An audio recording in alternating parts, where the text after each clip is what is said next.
এখন দেখবেন সংবাদ শিরোনাম। গাইবান্ধায় গরু চোর সন্দেহে গণপিটুনিতে ৩ জনের মৃত্যু। ব্রাহ্মণবাড়িয়ায় পূর্বশত্রুতার জের প্রতিপক্ষের গুলিতে প্রাণ গেছে একজনের। ভারী বৃষ্টিতে আজও তলিয়ে আছে রাজশাহীর তানোর ও গোদাগাড়ির নিম্নাঞ্চল। ভেসে গেছে পুকুরের মাছ, ক্ষতিগ্রস্ত ২০৩ হেক্টর জমির রোপা আমন। নেত্রকোনার সরকারি প্রাথমিক বিদ্যালয়ে বদলি শিক্ষক কালচার। গুণগত শিক্ষা থেকে বঞ্চিত ছাত্রছাত্রীরা, প্রতিবেদন থামাতে রিপোর্টারকে ম্যানেজের চেষ্টা। রাস উৎসবের আমেজ মৌলভীবাজারে। মণিপুরী গ্রামের রাসলীলার প্রস্তুতি। সুন্দরবনের আলোর কোলে আইন শৃঙ্খলা বাহিনীর কঠোর নিরাপত্তা। আসসালামু আলাইকুম। এতক্ষণ দেখছিলেন সংবাদ শিরোনাম, এখন দেখবেন বিস্তারিত। গাইবান্ধার গোবিন্দগঞ্জে গরু চোর সন্দেহে স্থানীয়দের গণপিটুনিতে ৩ জন নিহত হয়েছেন। ভোরে উপজেলার নাসিরাবাদ মাজার এলাকায় এই ঘটনা ঘটে। পুলিশ ও স্থানীয়রা জানিয়েছেন, গতরাতে গ্রামের বাসিন্দা সালাম মিয়ার গোয়ালঘর থেকে ৩টি গরু চুরি করে চোরচক্রের সদস্যরা। পরে গরুগুলো পিকআপ ভ্যানে তোলার সময় বিষয়টি বুঝতে পেরে ধাওয়া দেয় এলাকাবাসী। পিকআপ সহ কয়েকজন পালিয়ে গেলেও চক্রের ৩ সদস্য জঙ্গলে পালানোর চেষ্টা করে। রাস্তার পাশে একটি পুকুরে লাফ দিলে সেখান থেকে তাদের ধরে বেধড়ক মারধর করে স্থানীয়রা। ঘটনাস্থলেই মারা যান ২ জন। খবর পেয়ে অপর একজনকে উদ্ধার করে হাসপাতালে পাঠায় পুলিশ। চিকিৎসাধীন অবস্থায় মৃত্যু হয় তারও। দেখতেছি এখানে দেওয়াল কাটা এবং এই ঘরে যে 3টা গরু ছিল নাই। তো তখন এই কথা শুনে আমি রাস্তায় আমরা ওই লোকজন নিয়ে দৌড় ঝাঁপা করে যাই। দক্ষিণে ওদের দাসেবাদের সিরাসিরি মানে সব চোর ধরছে একেবারে, এটাও সেটা ওরা যা দেখি যে এরকম চোর ধরে মারামারি করতেছে। ওরা গরু চুরি করে নিয়ে যাওয়ার সময় স্থানীয় জনগণ টের পেয়ে তাদেরকে ধাওয়া করার পরে উত্তেজিত জনতা তাদেরকে ঘিরে ফেলে তাদের মারপিট করে। তো ঘটনাস্থলে 2 জন মারা যায়। আহত একজনকে উদ্ধার করে গোবিন্দগঞ্জ হসপিটালে নিয়ে আসে। চিকিৎসাধীন অবস্থায় সেও মারা যায়। ব্রাহ্মণবাড়িয়ার নবীনগরে প্রতিপক্ষের গুলিতে শিপন নামে একজন নিহত হয়েছেন।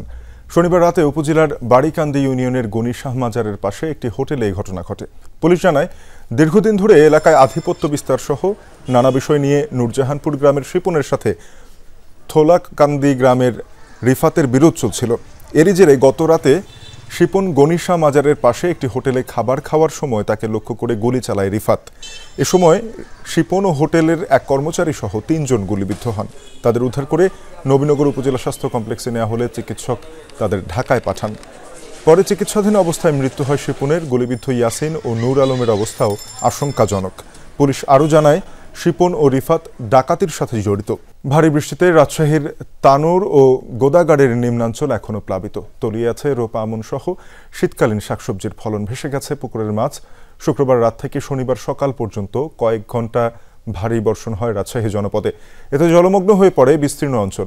কৃষি অফিস জানায়, প্লাবনে শুধু তানোরের ২০৩ হেক্টর রোপা আমনের ধান ডুবে গেছে। ক্ষতি হয়েছে গোদাগাড়িরও বেশ কয়েকটি গ্রামের আবাদ।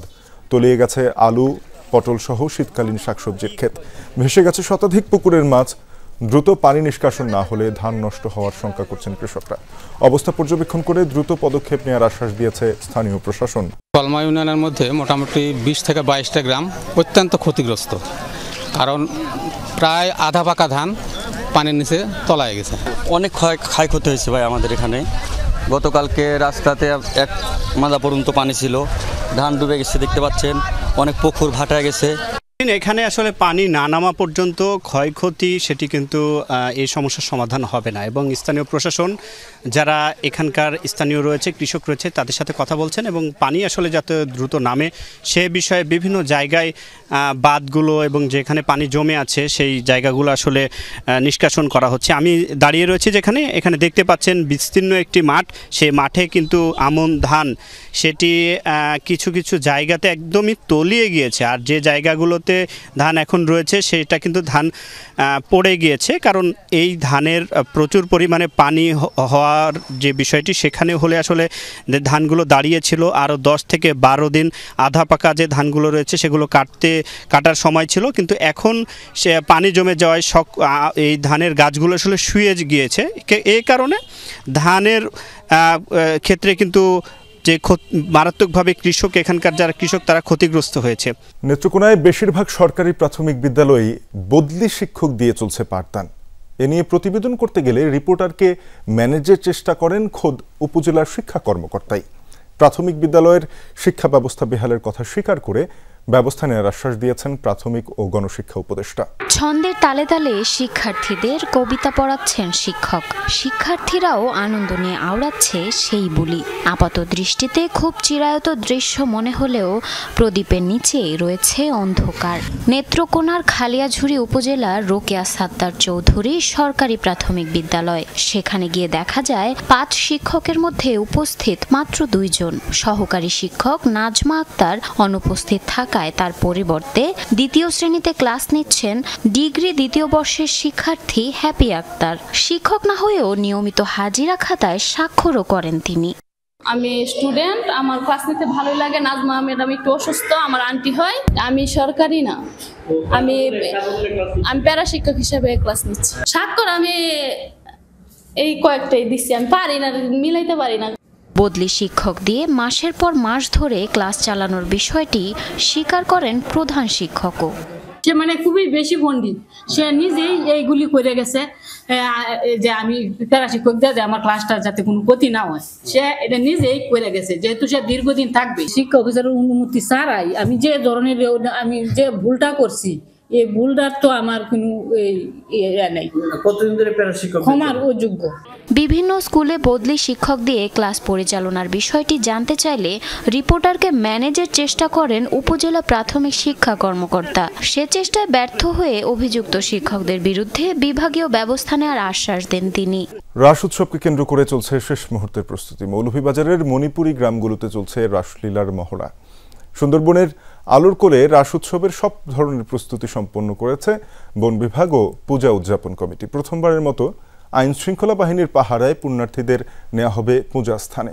এবারের উৎসবে মেলার আয়োজন না থাকায় সনাতন ধর্মাবলম্বী ছাড়া অন্য কাউকে বনে প্রবেশ করতে দেয়া হবে না। রাস উৎসবের আমেজ এখন চারপাশে, নাচের তালে মুখরতা, কিশোরীরা তাল মেলাচ্ছে ঢোল আর সুরের ছন্দে। প্রস্তুতির এই ব্যস্ততা আনন্দের ঢেউ ছড়িয়ে দিচ্ছে সর্বত্র। মৌলভীবাজার কমলগঞ্জের মাধবপুর জোড়ামণ্ডপ ও আদমপুরে অনুষ্ঠিত হবে রাস উৎসব। রাধাকৃষ্ণ, রাখাল, গোপী ও বৃন্দার ভূমিকায় নৃত্যে অংশ নেবে 3 শতাধিক শিশু কিশোর। ধ্রুপদী নাচের শৈল্পিক আবহ ধরে রাখতে উপজেলার 18টি মণিপুরি গ্রামে চলছে মহড়া। এইবারে রাসলে আমার পারফরমেন্স খুব ভালো হবে, আমি এই প্রত্যাশা করি। আমি গোপী হিসাবে উপস্থাপনা করছি, আর এই রাসলে আমাদের অনেক বছর ধরে চলিত। সকল ধর্মবর্ণের গোত্রের মানুষ এখানে সমবেত হবে এবং আশা রাখছি ভালো একটি মহোৎসব এবার আমরা উপহার দিতে পারবো। বাগেরহাটের পূর্ব সুন্দরবনের আলোর কোলে আয়োজন করা হয়েছে ভগবান শ্রীকৃষ্ণের ঐতিহ্যবাহী রাস উৎসব। 5 নভেম্বর আনুষ্ঠানিকতা হলেও 2 দিন আগেই পুণ্যার্থীরা রওনা হবেন। মোংলা বন্দর থেকে প্রায় 120 কিলোমিটার দূরে জনমানব শূন্য সমুদ্র মোহনায় ভগবান শ্রীকৃষ্ণ ও গাজী কালুর পূজা এবং সমুদ্রের পানিতে পুণ্য স্নানের মাধ্যমে পাপ মোচন করবেন তারা। এরই মধ্যে শেষ হয়েছে সার্বিক প্রস্তুতি। লক্ষ লক্ষ দর্শনার্থী পূর্ণ স্নান করার জন্য এখানে উপস্থিত হয়। দেশ বিদেশ থেকে তারা চলে আসে। এই স্নানের মাধ্যমে মানুষের অনেক মনের কালিমা দূর হয়, পাপ তাপ দূর হয়। উৎসবকে ঘিরে কঠোর সতর্কতামূলক ব্যবস্থা গ্রহণ করেছে বন বিভাগ সহ বিভিন্ন আইন প্রয়োগকারী সংস্থার সদস্যরা।